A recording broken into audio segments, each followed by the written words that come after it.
What's up, everyone? Tara Roberts here with Bleacher Report. We are closing in towards the end of the fantasy season. We are inching towards the fantasy playoffs. I hope week 12 treated you very well, that you didn't get Jameer Gibbed. That was, that unfortunately, if you face him, was an absolute killer. But we are looking forward to the fantasy playoffs here, and we are prepping, and we are looking specifically for unlikely fantasy heroes in the playoffs. Who are the guys that aren't the typical guys that you think of the ones that would be going off for you in the fantasy playoffs? And I've got a nice little mix here for us. Some low end guys that you can find on waivers, some guys that you can potentially use as trade targets and try and go out there and acquire them. So a nice little mix here, something for everybody. So stick around. Let's go ahead and dive in. And of course, drop your questions in the chat, anything at all. I will be getting to them throughout the show as well. But let's go ahead and stop right here. And go ahead and dive into the list. We're going to start here with somebody who you can go and grab off waivers.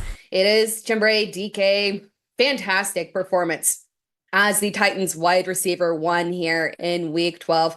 5 receptions, 7 targets, 44 yards, a touchdown. Oh, and he also plays special teams, so he was very generous, and he gave us a little return touchdown there. Thank you for the little help there, DK. It was wonderful here. This is somebody who I'm not sure if I've talked about him on this show, but if you follow me, I've talked about him quite a bit in terms of somebody to keep your eye on for ascending in the Titans receiving core here. We saw him finally get the opportunity to truly shine as a starter when the Titans moved on from Tyler Lockett. And then after that, we got Calvin Ridley back. We weren't sure how things were going to work out, but we got Calvin Ridley, unfortunately, out for the season there. Alec Ironmaner dealing with a hamstring injury, missed this game, as of course, since we've dealt with like 5 million hamstring injuries this season, unfortunately, we know that hamstring injuries can be a little bit of a nightmare, unfortunately, there in terms of multi-week absences. So it's possible that we might be without Iron Manor here for a couple of weeks as well.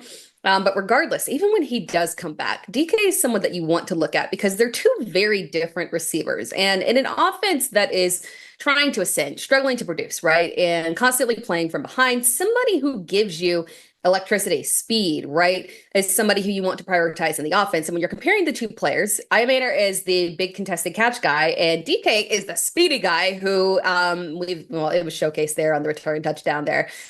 Truly got a massive amount of burst to him. So when we're looking at him and the continued progression of Cam Ward, to his credit, he has continued to improve as the season has gone on. He's coming off a great game as well there, and obviously DK was the big beneficiary. But from Cam Ward, we saw 28 completions on 42 attempts for 256 yards, the touchdown, and he also got one on the ground. They looked a lot more competent, and we continue to see them just building, right, as a whole, and then particularly on offense as well. And because they are playing from behind, somebody in this receiving core is going to be the big beneficiary. And it was good to see him really separate himself, DK really separate himself from a guy like Van Jefferson, who we were, had mild concerns about. Then Xavier Restrepo obviously was activated and stepped up as well, but DK really shined there. And we're looking at rest of season, because that's the key here. Rest of season. The rest of season playoff schedule there is very good for the Titans. There's going to be opportunity for the pass to be prioritized here. And this is a situation where, because Ridley is out for the remainder of the season, we're going to consistently see the snaps and targets continue to lean towards DK. So this is a guy that you can get on waivers. Very rare, especially at receiver. Like at running back, it happens all the time, right? You've got a handcuff, lead back, run, goes down with an injury, handcuff becomes league winning upside, right? It doesn't often happen with receivers like that, right? Because our wide receiver ones are our wide receiver ones, our wide receiver twos are our wide receiver twos, and our wide receiver threes are often wide receiver threes because they don't have the talent to be those wide receiver ones. But this is one of those rare occasions where a guy is going to be able to step in and be the first look for Cam Ward, who, to his credit, they are actually allowing him to push volume there. So absolutely someone that we might want to pay attention to and can low-key be a little bit of a fantasy playoff winner here. Offer us some flex option and some upside as well, especially because this is not the first time we've seen him provide value in the return game as well. So keep your eye on him as someone who's a nice, cheap little ad there that could be one of those ascending rookies that pops off. Think of like an Amon-Ra St. Brown. I'm not calling him an Amon-Ra St. Brown, but think of when Amon-Ra St. Brown popped off in the second half of the season in his rookie season after being, wildly underutilized in the first half. That happens with rookies. So don't be shocked here. Don't knock it. Look at Chimere DK here. Taking a couple of questions from the chat here, and then I'm going to go on to our next player from Master Woo, question mark. RJ Harvey. That's a good question mark there. I had a lot higher hopes for RJ Harvey, but I will say that this might not be so dissimilar from what we saw with TreVeyon Henderson. TreVeyon Henderson's first start, the production was underwhelming, right? And we were worried, we had the insertion of Terrell Jennings, got a touchdown, and we were kind of worried, like, oh, wait a second, is he going to be able to, get enough touches? Is he going to have the goal line opportunities to succeed there? And then he came through for us. So with RJ Harvey, just because the first performance as the lead back there was underwhelming, we shouldn't really massively panic there. This is another one that is a very interesting. I like that you dropped this name because this is another one that definitely could have been included on this list as well, as somebody who really does offer upside rest of season purely for the fact that he can be a lead back. We're a little concerned about the involvement of Jaleel McLaughlin. We'll have to see how that one plays out there. Hopefully a little bit of increased pass volume in these upcoming matchups for him as well. But it'll be good to see how they adjust coming off the bye week. And then one more question here, and then we'll go on to our next player here from Phil DePrima. Phil DePrima, what should I do with Trey Benson? He is a potential sell high candidate if he can, because it does look like we theoretically should get him back this week. But at the end of the day, he's also a hold, right? You can hold on to him for the fact that theoretically he should get the lead back role there immediately when we're talking about, coming back off of IR. Bam Knight, Michael Carter there, they've been cool, but ultimately that's not what the Chargers or the Cardinals want to lead with. And there's going to be plenty of goal line opportunities there. We know that Benson can contribute from a pass perspective. He's capable of being a 3-down back. We just have never gotten the chance to see it yet because of James Conner. And then shortly after that, he went down with an injury too. So we never really got to see him truly ascend to being a 3-down back. So he's capable. It's possible. It's worth a hold to see what kind of opportunities that he gets, because again, Jacoby Brissett is pushing volume so well in this offense. Love him for that, and the opportunities that he is providing from a touchdown perspective as well, regardless of what the matchup is. Moving on to my next player here. This is another one that you can look on waivers and grab and have a potential very helpful playoff flex option here. It is John Mechie. John Mechie here.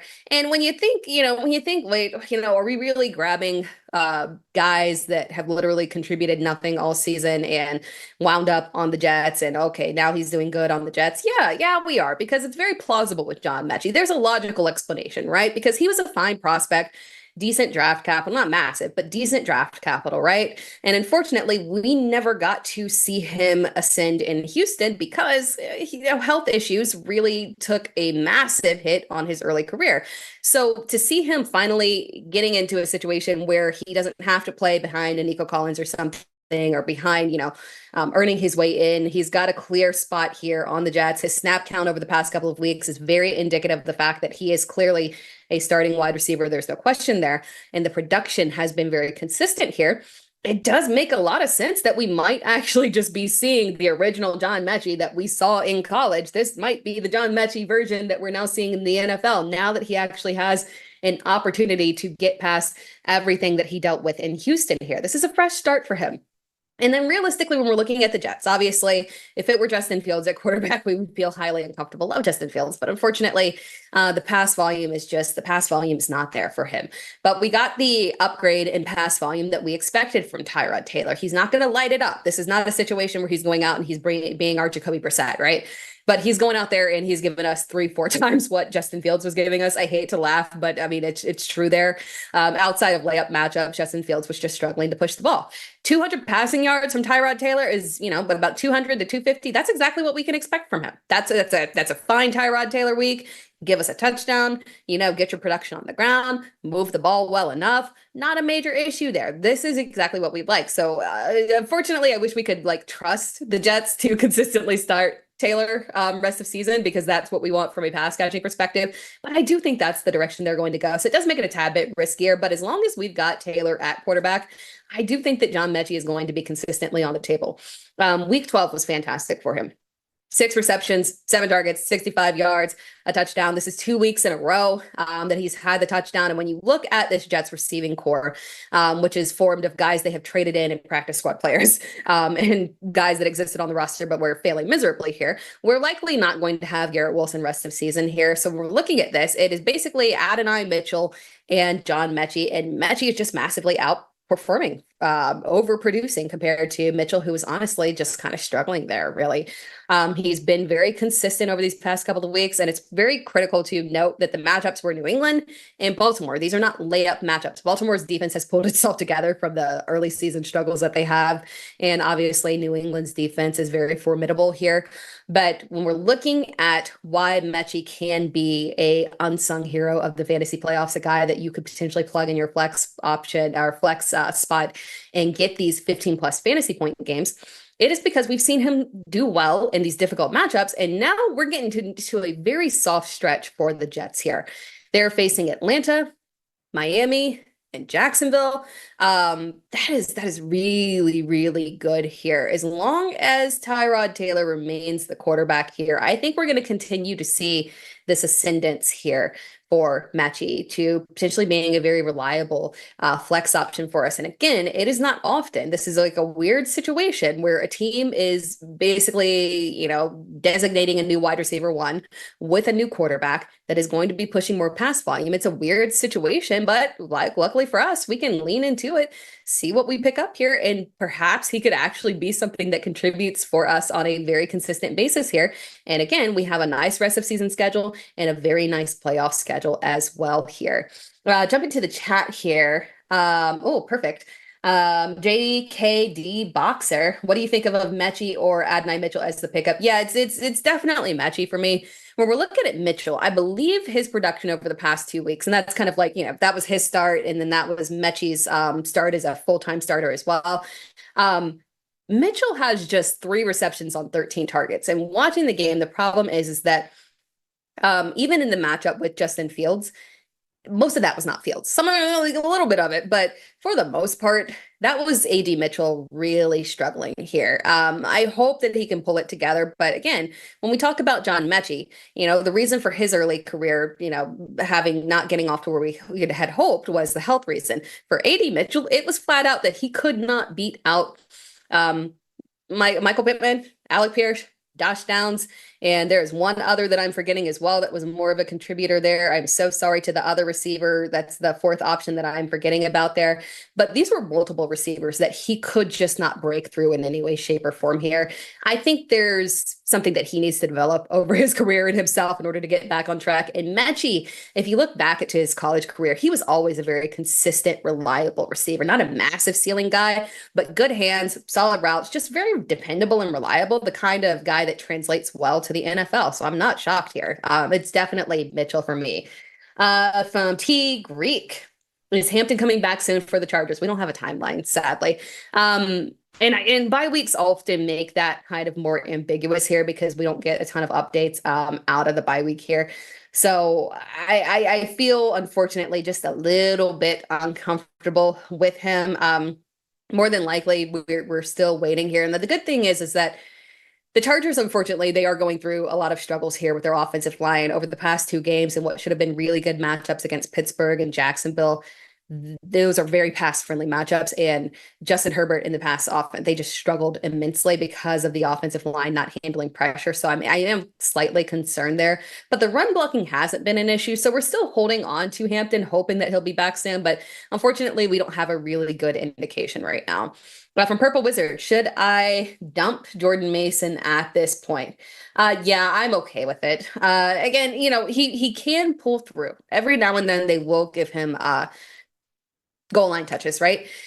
But exactly, if you plug him in and you're hoping for a goal line touch and it doesn't happen and you're looking at 1-2 fantasy points, it's not worth it at this point. We've got so many additional handcuffs available that also give you standalone value as well. They're available on waivers, your Ollie Gordons, even a Tank Bigsby. Double check Ruffed and Brian Robinson is on waivers as well. So I would rather just let Mason go and grab one of the higher end upside handcuffs there that can offer the same but more standalone value and also have the far higher ceiling if their lead back goes down. From Sinawa, and then we'll go on to the next player here from Sinawa. Do you still think that Justin Jefferson is a league winner? I was really hopeful. He was a buy low candidate for me. And now technically you can buy him on the low low. I'm concerned. I really am. JJ McCarthy is performing at a level. I was hoping that we would see some kind of progression, and I can potentially excuse it with the lack of preparation that he's had. Essentially he's a rookie. The entire first season of his career was a wash, and then he missed that giant chunk of games with the high ankle sprain there. So I can make an excuse for it, but we're not seeing any progression. I need to see some progression. We saw progression in literally every other rookie quarterback last season. We're just not seeing it here. We're seeing progression in Cam Ward. We're not seeing the progression here with JJ McCarthy, unfortunately. So I worry about Jefferson, especially because he is going to grow increasingly frustrated, and I don't blame him on that one. Jumping to our next player here. The next player is one more. We're going to do one more that you can pick up on waivers. And this one is really specific to the playoff schedule as well. Because again, we are looking for playoff unsung heroes, the ones that you might not expect that can come through. Malik Washington is a very interesting deep league ad here. The Dolphins have an extra for every bit. The Dolphins pulling through in the back half of the season is not shocking to me because for every bit of difficult the front half was, and it was awful. They really had a front-loaded difficulty schedule. The back half has been so much easier, so I'm not surprised we're seeing a shift here. They're coming off the bye here, and they'll be playing New Orleans, and New Orleans will be their toughest pass matchup. After that, they play the Jets. Obviously, that is a very different defense now, unfortunately. Pittsburgh, super pass friendly. Cincinnati is a weird one where tight ends tend to do better, but Malik Washington has an extremely low ADOT. So technically speaking, he does operate more like a tight end. So that is actually a favorable matchup for him and probably an unfavorable matchup there for Jalen Waddle. And then Tampa Bay, which is a favorable matchup in terms of pushing pass volume as well. Washington's production has been not flashy, but it's been very consistent here. Since becoming the wide receiver two, he's had between 7 and 14 fantasy points in 5 games. He's gotten a couple of touchdowns, which is good to see that he's not just out there being a PPR merchant trying to get receptions, which is often what we get for the lower ADOT slot type of guys there. But again, that's really all there is to it with why he's a great, potential stash here for the playoffs that could pull through if you have players that go down with an injury and you need to plug somebody in because he's a guaranteed top 3 look in the offense. And I'll say top 3 in a second because there's a very specific reason. But technically right now, top 2. And then fantastic playoff schedule. And the reason that I say top 2 is because I did want to mention that we do have Darren Waller that has been designated to return from IR, which is an interesting one because just like the rest of season schedule plays out so well for Malik Washington, it plays out even better for Darren Waller again, specifically in the fantasy playoffs because as I mentioned, that Cincinnati matchup is so favorable to tight ends. That was where we just saw Mike Gesicki go off, and it's consistently been happening that way. So that's another one to keep your eye on right there as well. A couple of questions here before I go on to our fourth player here, our fourth player here. Going to the chat here, Adam W, CRCG. Would you drop downs for? Oh yeah. Would you say I answered before I even finished reading it? Would you drop downs for any of Chimere DK, John Mechie, or Parker Washington for all 3? And my preference is exactly in that order: DK, Mechie, and Washington. DK and Mechie are close. Arguably, you could technically go Mechie because of the fact that we know at this point, I feel very comfortable that he is solidified over AD Mitchell, and that's going to continue there. DK, you can at least make the argument that Iamanor can come back and, potentially upseed him. But technically speaking, we've had enough recent production to say that DK has the higher upside, the higher pop there.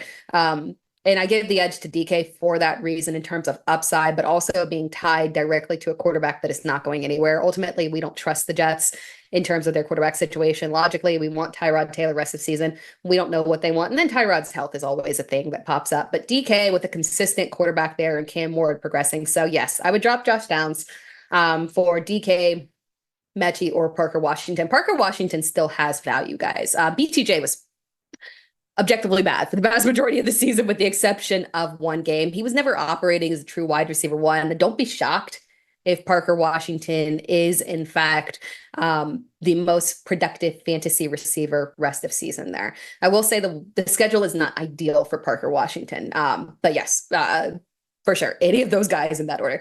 From Baco Bronco, I'm done with Addison, thinking of dropping him for DK. I don't blame you on that one.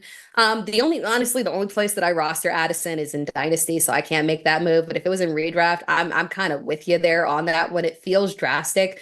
But the problem is that, now granted, maybe perhaps we got JJ McCarthy in concussion protocol. Perhaps they start this other quarterback and he ascends into greatness, and everyone's saying he could be the next Brock Purdy. He could theoretically be the next Brock Purdy, but do you want to risk that, or do you want to go ahead and grab the known in terms of production there for DK, who with Ridley out permanently there should theoretically be the first look for Cam Ward rest of season? Yeah, I can get there. I really can. From Sam F7, what about Odunze? I unfortunately cannot rely on Odunze rest of season here. And I've been in on buying low on him. But the problem is that there's just and I guess, Caleb Williams, there's no favoritism in that offense towards any particular player there. We see DJ Moore go off, and then we see DJ Moore get nothing. We see Luther Burden kind of looking like he's going to emerge, and then kind of looking like he's not. And then it's just, we see Colston Loveland getting pretty consistent work there as well. There's a lot of mouths to feed in this offense, and he's not zeroing in on Odunze. The targets were there for him, so that's a good thing. He didn't disappear from a target perspective, but he only caught 3 of his 9 targets, just kind of like but he is a super buy low candidate here. So if you are in a position, you're in a great position here and you feel good about your roster and you are heading towards the playoffs, it's not a bad move if you can get him on the super cheap, because for all we know, one of those receivers goes down with an injury and then it makes it more clear. And then rest of season schedule isn't awful. So yeah, that one is one that could be a potential buy there for you as well.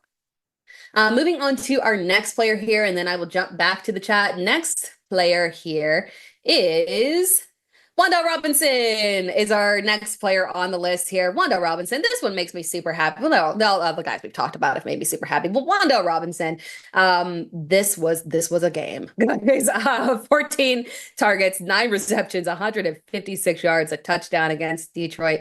Jameis Winston, yes, this is what we wanted. We got bamboozled last week, and it was not Jameis's fault. The wind really was an issue. It apparently in the matchup was also an issue here. It was really good to see this increase in volume with Jameis Winston at quarterback and the way that Wan'Dale Robinson thrived. I mean, my God, and the usage was varied. It was wonderful. He was going downfield.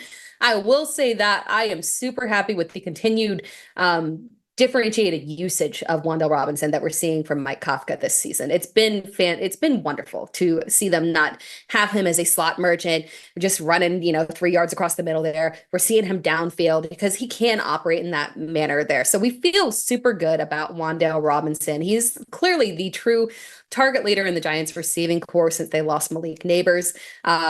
In 5 of the past 6 games, he's had between 9 and 14 targets. The only game where he didn't was Philadelphia. That is excusable there. And then when you're looking at him, obviously this is not one that we can't run to waivers and get this one. This is a trade target here. But the value that you were getting on him is pretty significant here, because Robinson is ranked outside of the top 30 receivers in rest of season rankings, yet he is on the entire season as a whole wide receiver 20 in full PPR. But if you narrow it down to games without Malik Neighbors, which is week 5 on, he jumps to wide receiver 18. So we're talking about a guy who is operating at a level of wide receiver 18, who is consistently getting around double-digit plus targets there. And you can buy him for a low-end wide receiver 3, high-end wide receiver 4 pricing. That's crazy. And then again, playoffs. Now, we're unhappy because unfortunately we still have a bye week for Wan'Dale Robinson. By the way, those numbers were average points per game. They were not total points because he doesn't have the bye week. So it would be outrageous, unfortunately, if we did not have if we did not account for the bye week in there. But the playoff schedule after the bye week, man, Washington, Minnesota, Vegas, chef's kiss. Yeah, Wan'Dale Robinson. Now numbers will come down with Jackson Dart at quarterback, but still the volume has been so consistent. Wide receiver one, we feel super good about it. Gonna move here on to my next player here. It is another receiver. I did not intentionally mean to do all receivers here. But that's just where we're at. We've got a ton of really cost-effective wide receivers to either add or trade for here. And it's Michael Pittman. Michael Pittman, I have talked about multiple times here, guys. And the reason for it, I will keep talking about it, singing it to the rooftops, is that he is one of the best buy low candidates that you have this season. This is your last chance to swoop in and grab. It's buy low purely by perception of people just loving Alec Pierce and Josh Downs. I get it. They're fantasy fan favorites, right? But the wide receiver one in this offense is Michael Pittman. And because of not believing in him, despite the fact that he, has been a career wide receiver too, outside of his rookie season and last year, which was the disaster quarterback season, and he was playing through a back injury. Outside of that, he's been a consistent top 24 receiver. And this season, he is wide receiver 10 in average points per game in PPR. Again, Pittman is wide receiver 10 in average fantasy points per game in PPR. And that is inclusive of a couple of games where he had a couple of duds there, which is not uncommon. Every now and then our superstars have a couple of duds. It happened to Jamar Chase. It has happened to everybody. So we can't knock him. But for some reason, people specifically knock him over everybody else. So you can get him in terms of his rest of season rankings. He is ranked as a low end wide receiver 2, and you can get him despite the fact that he is performing as a clear top 12 receiver on a weekly basis here. Outside of, again, those 2 performances where he had subpar, there was weird games where he had subpar performances, or 3 games where he had subpar performances. He's had a minimum of 13 fantasy points in every single game. We got to put the bias aside and realize that this is a guy who is a steady start on a week-to-week basis here, even in difficult matchups here. We thought this was going to be a bad one here against Kansas City, and it was a bad matchup there, but he still managed to pull through with the touchdown and get us there from a fantasy perspective. He is an excellent buy low candidate. I'm going to do one more player and then wrap things up with the chat here. Our number 1 player that we are targeting here is it's Chris Olave. This is another one that is a fine trade target, undervalued trade targets here that can be unsung fantasy playoff heroes. I'm kind of getting on board with the combination of Tyler Shough and Chris Olave. It's not that bad. It hasn't been that bad. I'm kind of in. Shough has started 3 games this season. The first was against the LA Rams. That was obviously not a good game for him or Chris Olave. But it's the Rams. We'll excuse it there. Then we got an excellent matchup against Carolina where he was able to take advantage of that matchup. Olave had a fantastic performance, over 100 yards and a touchdown here. And this week against Atlanta, Shough was awful.